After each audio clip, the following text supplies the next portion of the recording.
This is PIDE World. I am Syed Shabahat Ali and you're watching Fault Lines. In an economy like that of Pakistan, the significance of agricultural sector cannot be ignored. Pakistan primarily has been and will be in the future as well an economy that is dependent on agriculture. And when we talk about agriculture, wood and forest sector is one of the key areas that should ideally have amply contributed towards the GDP. Unfortunately, due to lack of a cohesive policy and lack of collaboration between the provinces and the federation, this sector has so far not been able to contribute amply. Also, due to the increasing demand by the urban centers and a decline in the rains and also with the water shortages in the country, this sector has not been able to contribute as amply as it could. Pakistan Institute of Development Economics (PIDE) has recently commissioned a study to identify the demand and supply gap in the wood sector and has identified the potential of the sector, has also identified how the sector can amply contribute not only toward the economics but also toward the ecology, because we all understand that Pakistan is one of the countries that are worst victims of the climate change. To talk about this very pertinent subject and also to talk about this report that has been published, we have invited Saddam Hussain, who is Assistant Policy Chief at PIDE and is author of this report as well. Saddam, I welcome you to the show. Thank you so much, Bharat. Saddam, tell us about the significance of this research and also tell us if such research work has been commissioned in the past as well. Shabahat, the significance of this report is that it is the first of its kind in our country that has been undertaken to ascertain the, first of all, to quantify and then to ascertain the monetary value of products and services within the forest sector. Earlier, we would just focus on timber and wood and somehow the tourism and few employment generation activities, but would ignore the lot of activities that are happening and contributing to the economy within the forest sector. For example, wood, timber, fuel wood, the commercial use of fuel wood, the household use of fuel wood, the NTFP, which is non-timber forest products, for example, honey, dry fruits, and different kind of herbs. And forest communities are dependent on these. Some of the forest communities, like in Chitral and other places in the country, in Sindh, for example, and there are some religious affiliation to some plants which are used in as religious ritual of Hindus in Sindh, etc. So it's a whole, and also these contribute to the rangelands, to the livestock. So the focus should not be on the wood only. It should have been the broad-based activities, which we call the products and the services. So it is first of its kind. Manik's study, there was one study which is Manik's, but again it was based primarily on wood. So we ascertain the value of the whole product and services, which is 5476 billion PKR, if in terms of dollars, 20 billion of the value, which is 11.48% of the GDP. So we would usually get the figures like 2%, 2.3%, but if we include all these activities, so together they contribute to the economy 11.48% of the GDP, which is a huge number. So this tells us about the immense significance of the forest sector in Pakistan. Saddam, as the title of the report tells us, it is ideally seeing the gap between the demand and supply, or the balance between demand and supply. Tell us, how is the situation in the demand side and the supply side at the moment? Because from a layman perspective, we can clearly see that the urbanization, and as you identified, the lack of fuels, the biofuels in the other parts of the country is also creating the demand of woods, and the woods are apparently shrinking. We are seeing a shrinkage in every forest in this country. So tell us about the gap that you have identified. Shabahat, when we look at the demand and supply of wood, there are two subcategories, which is fuel wood and timber wood. So in fuel wood, you rightly pointed out that the commercial use and the fuel wood in the rural setting of Pakistan, as you know, we use wood as a fuel.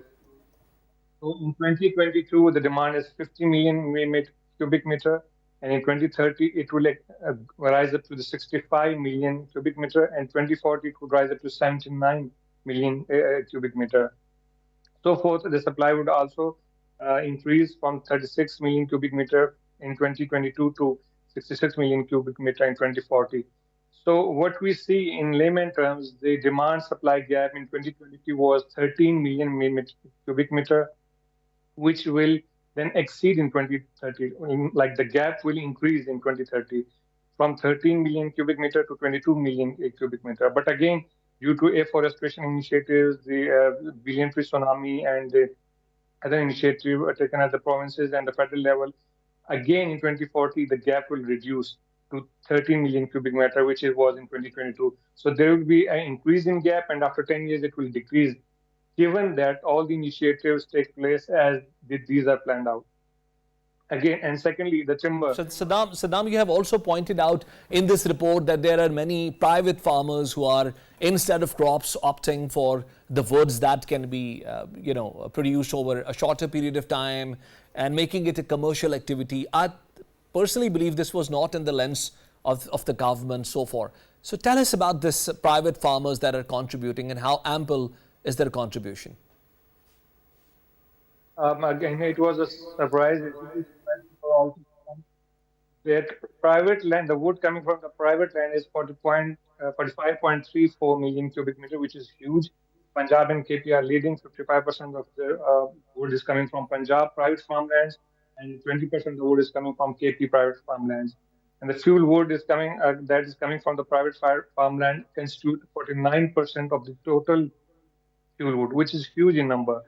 So what we see due to the uncertain economic situation and other things, the other sectors are not working well. For example, industry and entrepreneurship, etc. So people have shifted to these wood producing farmlands, which are easy, somehow a low input. You have to just set it up once, and once the farm is set, it can grow wood by 3 to 4 times. Like tree is grown, and you extract the stems out of it, and the stem will grow again. So it grows 3 to 4 times.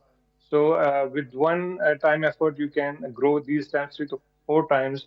So it's a beneficial economy. It's with low input, greater margin of profits.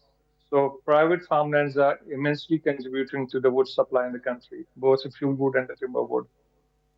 And also in this report, you have identified the non-timber forest products that are also have not been a part of the studies in the past. So tell us about this sector as well.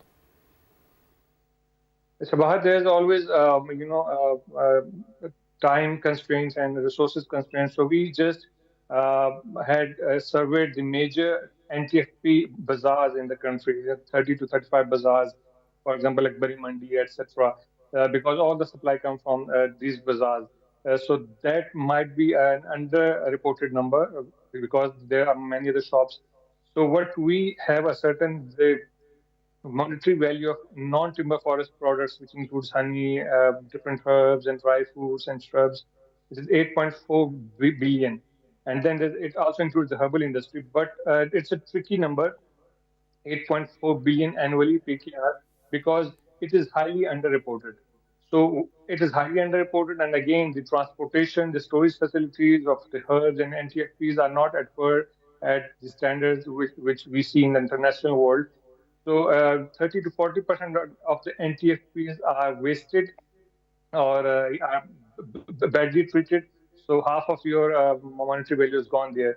So if those can be improved, the transportation facilities and storage facilities, and if we get the right number, not underreported, so it is not 8.4 billion. It can be somewhere around 20 billion to 25 billion PKR annually.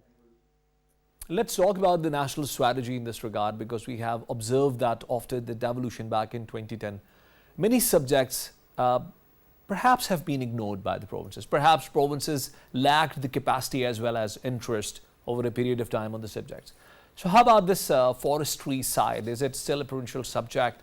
And how far the federal government is able to influence the provinces in this regard? Shabbat, I guess this area is a bit ignored due to the climate change mantra and all that. The civil society has beating the drums. So we have seen a few initiatives recently in like 5 to 6 years, but before that, the forestry sector was ignored altogether. There's a human resource capacity in the forestry sector. Some are very, mashallah, are good members which are doing very good work in Punjab, for example. In Kasur and Khairpur, etc. In KP Swat, the division of Swat is doing very well. But overall, there's a human resource capacity issue, and there's a lack of synergy and lack of coordinated action. So the Saddam, I can't hear you clearly. am I audible? Saddam, let's move forward Am I on audible? this. So, Saddam, there was a voice lag. We couldn't hear the last part of your conversation. So, lastly, tell us about the potential of this sector going forward. You have also written in the report that it can help in a better ecological setup. It can help Pakistan to overcome its climate change issues as well as to attract tourism. Exactly. The tourism sector, the monetary value which we assess is 62.4 billion, which is the like 20 top tourist spots in the country and not others. So the potential is much higher. But what is missing is that we are promoting the tourism and not the eco tourism. By tourism, I just went to Hunza last year and we see the construction, the concrete and cement. Even in the Chitral valleys, the Perumbur and the Bhupangarat valleys, we see concrete shops now, which were non-existent few years back. So the tourism is being promoted. Instead, eco-tourism should have been promoted, which means that we should not damage the ecology or the ecosystem. For example, off-track roads and no construction, no concrete construction. So because the tourism would be off in the short run, but in the long term, it is a damage to the ecosystem and economy, and the climate change as well issues will crop up. So what is need that tourism should be promoted, but eco word should be added with it, so that we can have a sustainable tourism and preserve these ecosystem and ecology of ours, so that the future generation cannot be at harm. Thank you very much, Saddam, for being guest in our show. Ladies and gentlemen, we'll take a break and we'll join you back with second segment of the program. Stay with us.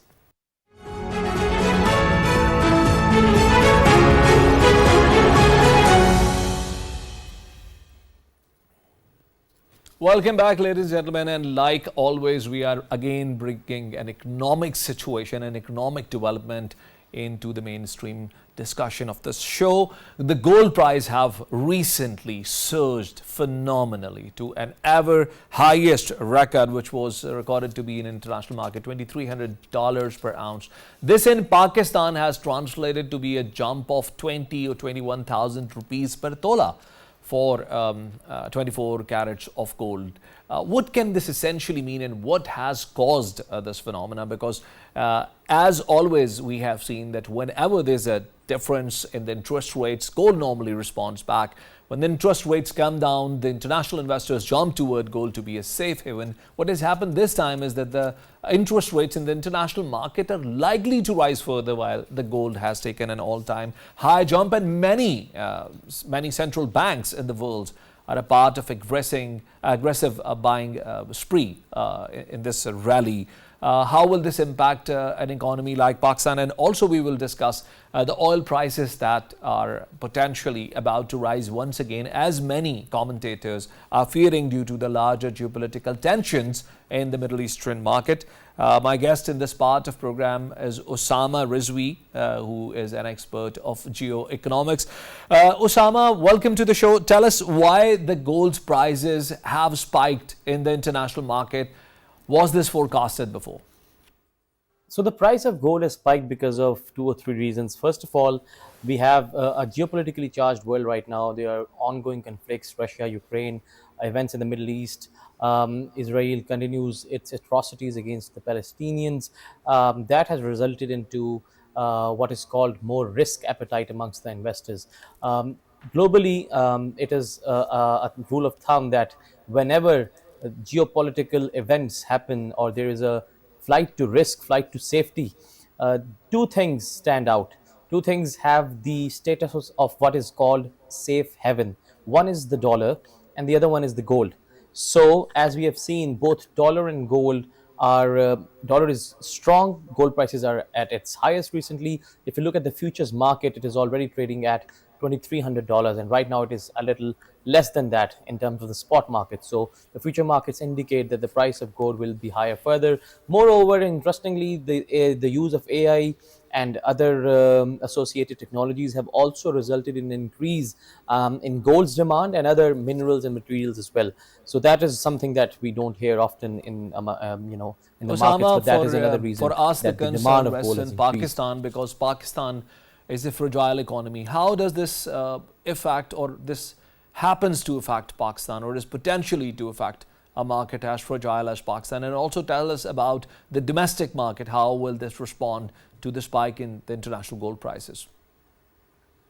The impact of gold prices in Pakistan might not be that much, apart from the fact that people who were willing to buy gold will find it now more difficult and expensive to buy it, because Pakistan, given its socio-economic conditions, we have a dwindling purchasing power, and Pakistan rupee is expected to depreciate further. Electricity prices are expected to rise. Energy prices are already rising. IMF program is on boarding. So, in amongst all of these things, I think buying gold would be the last thing that will be on people's mind, or at least on the mind of the common man. Apart from that, I believe that the jewelry demand for gold, or the investment demand for gold in Pakistan, is not as significant when it comes to international markets. So, apart from the people who were looking forward to buy it, I think we are not going to see much of an impact here. Yes, it can contribute to, or it can sort of confirm the inflationary pressures that Pakistan faces, and might play its role in central bank's monetary policy. But just out of my curiosity, how this is going to affect the long-term position of US dollar, because as you pointed out while responding to my first question, investors are looking toward dollars as well as gold as safe havens for investments. So while the gold has spiked, how the USD is going to respond to it in long term? You see, the value of the dollar, or the medium to short term or long term outlook of the dollar, can be related to one thing, which is Federal Reserve Bank of America's interest rate policy. If you look at the CME Fed Watch tool, which is a tool which determines the chances or likelihoods of an interest rate cut, we see that it has reduced from 97% in June to 35% in June, which means that people are expecting higher rates for longer. So, whenever interest rates are higher in the developed world, we see that the value of that currency also increases against other currencies, which in this case is dollar, and the other currencies are rest of the world. And I believe that dollar will remain strong.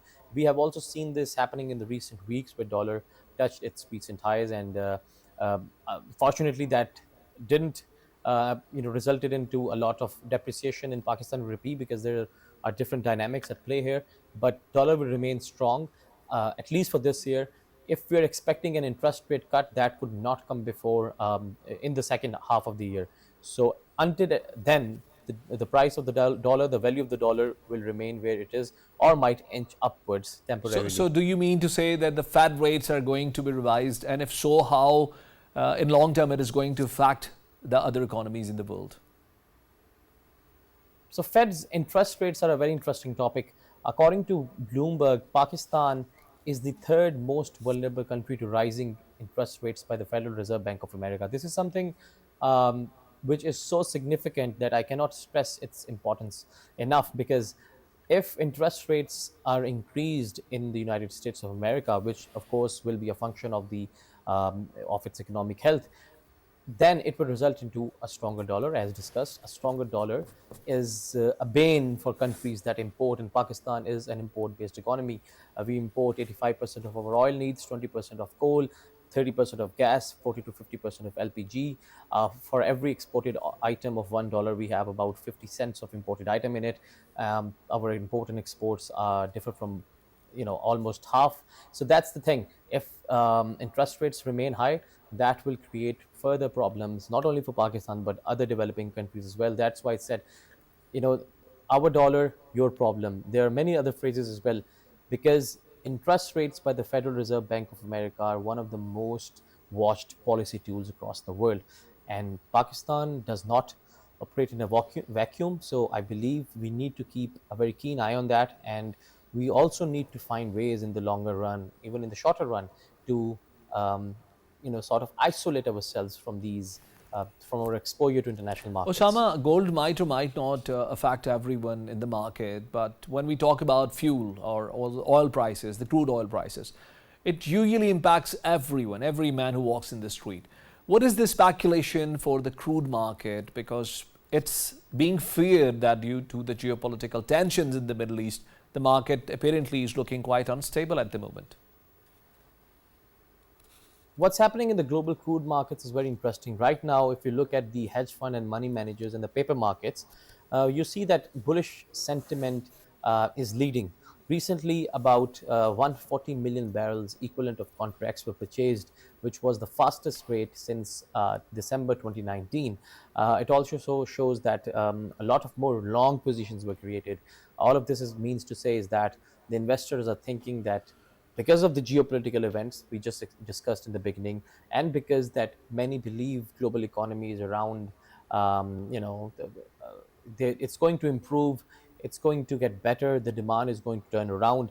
So these are and OPEC Plus has continued their cuts. So these are the sentiments that are sort of contributing to a rally, but which I believe is temporary, because if you look at the global economic indicators, from credit cycle indicators to PMIs to exports to retail sectors to retail sales, business to inventory ratios, all of them, credit card debt specifically in the US, all of them indicate that things are not as good as people are believing. So I would say that oil markets, good news for Pakistan might be that in the near future, in the month or so, oil prices might take a fall. So that will be good news for Pakistan. Osama, let's focus on Pakistan now because IMF has here demanded or have cautioned that Pakistan might have to rise, further escalate the price of electricity. Again, something that affects everyone. Every single household is affected. So tell us about the reasons that you see behind this statement. Pakistan and IMF, it's a very interesting thing. Uh, why has Pakistan been asked to increase its electricity prices? Because simply, I just explained, we import a lot of the raw material from which we create our electricity, and those raw materials are expensive these days because of the higher geopolitical conflicts in the world. Plus, we have a lot of shortfalls, a lot of um, deficits, and IMF being the lender of the last resort, and implementing a structural adjustment program, will always want us to curtail, to shrink those deficits.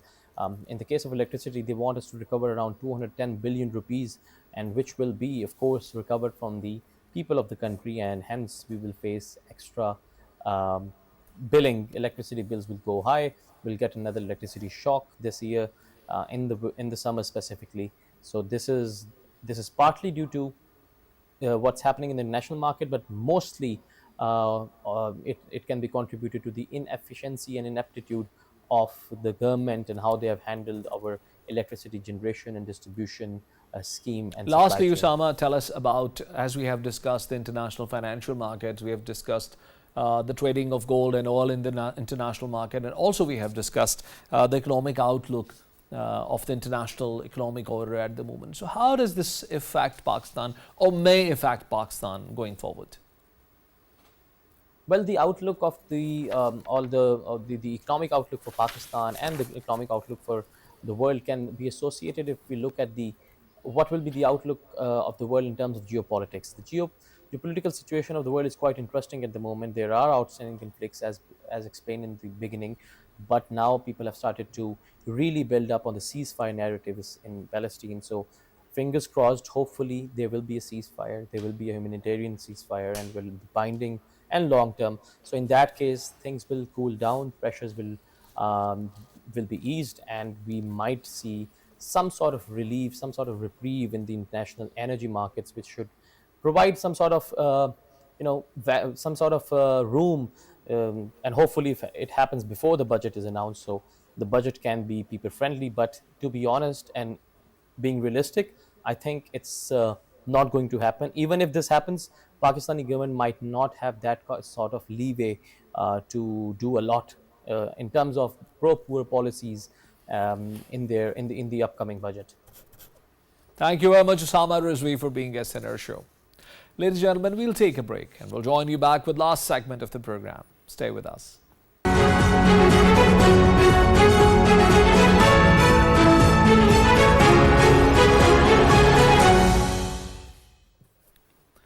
Welcome back, ladies and gentlemen. Europe is facing one of the worst crises of its history since the Second World War, and this is the war between Russia and Ukraine that has not paused, that has not stopped. Both the countries are still striking each other inside their territories. I mean, Ukraine is making successful strikes within Russia, and Russia is trying to finish this war as early as possible. The response that the West had at large toward it was quite complex in nature. Initially, they wanted not to be a part of the mainstream war, but to provide arms and ammunition to the Ukrainian side. Also, the West wanted to choke Russia's financial lifeline and to make sure that Russia is financially strangulated and comes down to its knees, because every nation is a part of this international economic system. And if the entire economic system wants to bring one country down to its knees, it's not something that is impossible. Russia, however, has been a surprising case in this regard. Not only its GDP, not only its national economic growth has remained impressive, but it has also found alternate routes for its energy supplies. To talk about this very pertinent subject, we have Sultan Ali Haider in the studio with us, who is an expert of political economy. Sultan, welcome to the show. Always a pleasure, Shabahat. Thank you so much. Tell us about this non-military front of the war. We are talking about economy, we are talking about this economic order and the weaponization of being custodian of economic order and to choke a country's financial lifeline. Why has it failed in case of Russia? Okay, so series of questions here. First of all, this quote just came to my mind. Elon Musk, in one of the recent interviews, if I'm not misquoting him, he said that foundation of all war is economics. So it is the economy, the stronger you are economically, because it's the war engine. If you read history, you know, there's this talk of war chest. So if you have a war chest, then you can fight a war. If you don't have that war chest, then you are unable to fight that war. And it goes into the military hardware, production, all of the expenditure. So that is why when this Ukraine war started, the other front which was to be tackled was the economic front, and the sanctions came in very swiftly and very quickly. So it was a sudden response, and it was calculated that Russia had about $612 billion in its FX reserves. And of that, half of that amount, that's a big chunk, $300 billion was in the Western countries, US and Europe. So that amount was frozen instantly.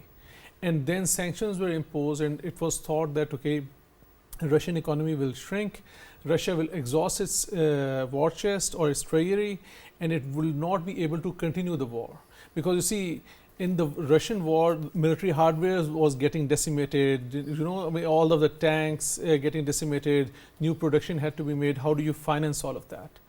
Now, fast forward a couple of years, if we look at the Feb and March figures of FX reserves of Russia, so they are about averaging, you can say, $585 billion.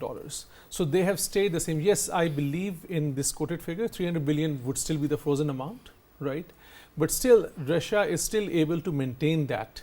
But isn't it because of the fact that since it's not a part of the mainstream trade with many countries, there is hardly anything that they can export out legally, there's hardly anything that they can import legally, and thereby the numbers remain to be the same, as we have seen in case of Afghanistan, that still says their currency is stable? I would say yes and no. Where it is really surprising is because European Union was buying about $210 billion stuff of oil and gas from Russia. And with Nord Stream getting knocked out, Nord Stream 1 and 2, and that stopping, so Russia being able to replace that. So that has been quite remarkable. One is that, so the measures were really good. Then since there was risk of oil price shooting up, which would have destabilized the Western economies, so there was a very interesting $60 price cap imposed, right? So with a $60 price cap, Russia will not be able to sell beyond that, or third entities will not be able to buy from Russia at a price higher than that. So that was just while punishing Russia, but also not to completely destabilize the oil market. We were just talking about that. Now, all of these things, so series of actions have taken place. For example, Russia and China trade now is completely, it's a bilateral trade. It's not, no dollars are getting exchanged in that. Series of steps, India continues to buy. While still there was this one Russian shipping company that got sanctioned. So one of the India's largest refinery, they said, okay, we won't be buying oil through that shipping company. So there's hiccups here and there, but so far till now Russia has survived. To your point, the yes part is, yes, it is true that Russia's economy and its trade was structured in a way that it was able to isolate.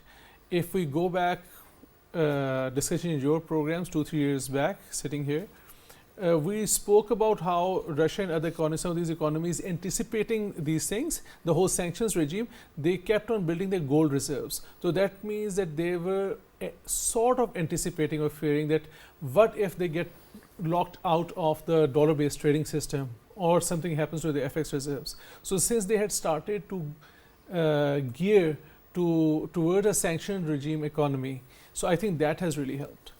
Ukraine has successfully attacked several times in the heartland of Russia, and the targets have mostly been the installations of gas and crude oil.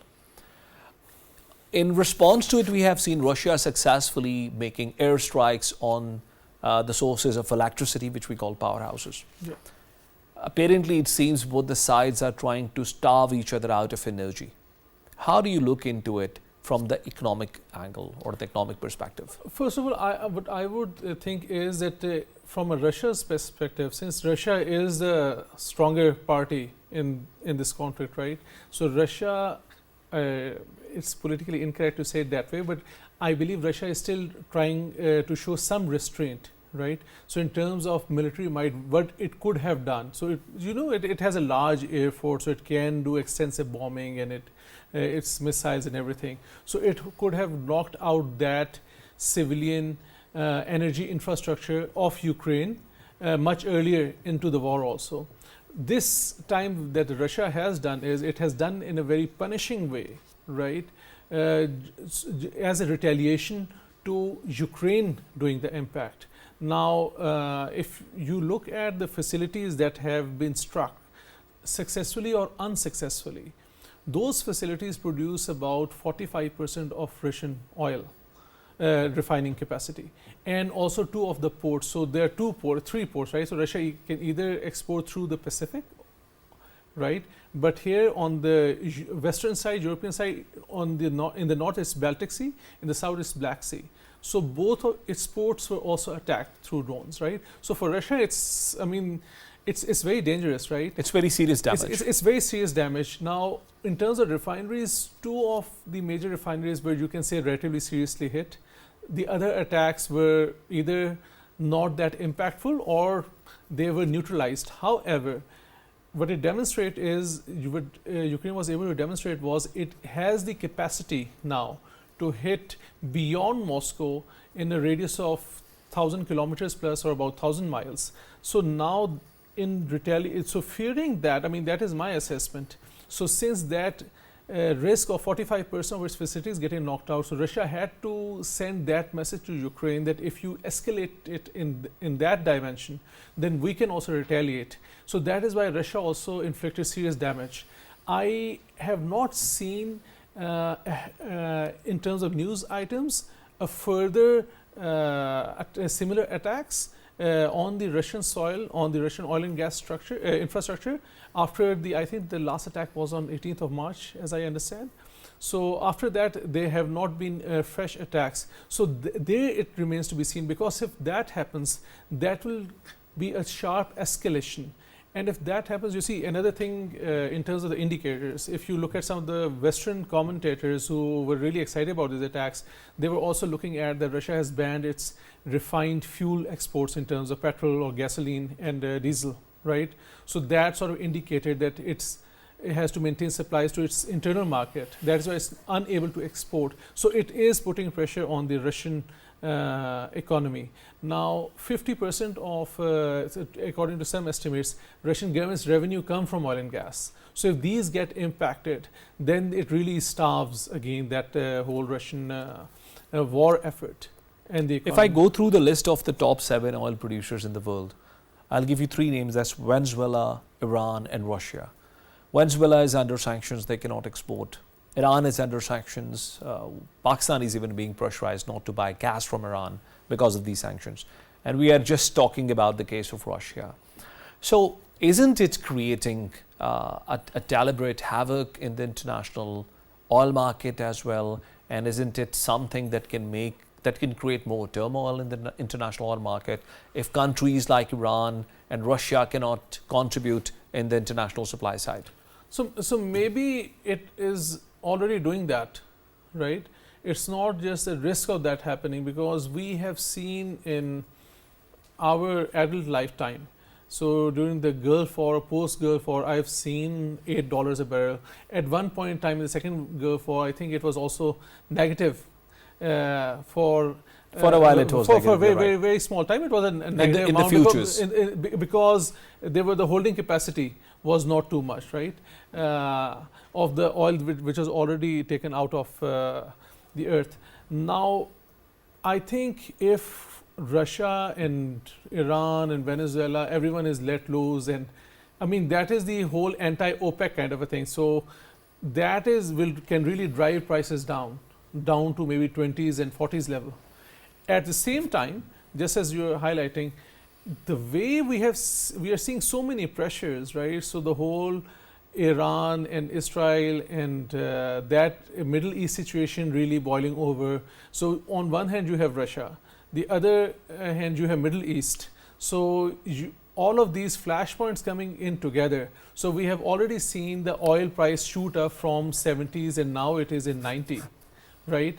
So it keeps on getting built up, all these risks. My last 60 seconds with you, what would be the implications for Pakistan amid all of what we have discussed so far?